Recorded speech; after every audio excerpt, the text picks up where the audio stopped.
পুরান ঢাকায় ব্যবসায়ী সোহাগ হত্যায় প্রাথমিকভাবে ব্যবসায়ীকে দ্বন্দ্ব এবং চাঁদাবাজির প্রমাণ পাওয়া গেছে।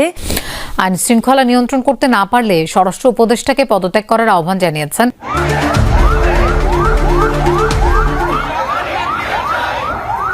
আর এই যে মানুষ এত কষ্ট করতেছে, না খাইয়ে থাকতেছে, কত কিছু করতেছে, গাড়ি ঘোড়া চালাইতে না, কত সমস্যা আছে। এ ডাক্তার অনুযায়ী দেখেন প্রবণতার সহকারে কিভাবে একটা মানুষকে পাথর মেরে হত্যা করা হয়েছে। ডক্টর ইউনূস একজন নোবেল বিজয়ী হয়ে প্রধান উপদেষ্টা হয়ে এখানে বসে আছে, কিন্তু 1 বছরে সে ল এন্ড অর্ডার পর্যন্ত ঠিক করতে পারেনি। সে ব্যর্থ, সে সম্পূর্ণরূপে ব্যর্থ। আমি প্রশ্ন রাখতে চাই, সে কি করছে? আজকে সার্জিস হাসনাতের আলাদিনের দৈত্যের চেহারাকে পরিণত হয়েছে এই সরকার। আরে ভাই সার্জিসকে ও 3 দিন বললাম, কয়দিন আগে টিউশনি করে চলতো, আজকাল প্যারাডো বাজার গাড়ি নিয়ে চলে। এদেরকে এখনই টুটি তেলে ধরতে হবে।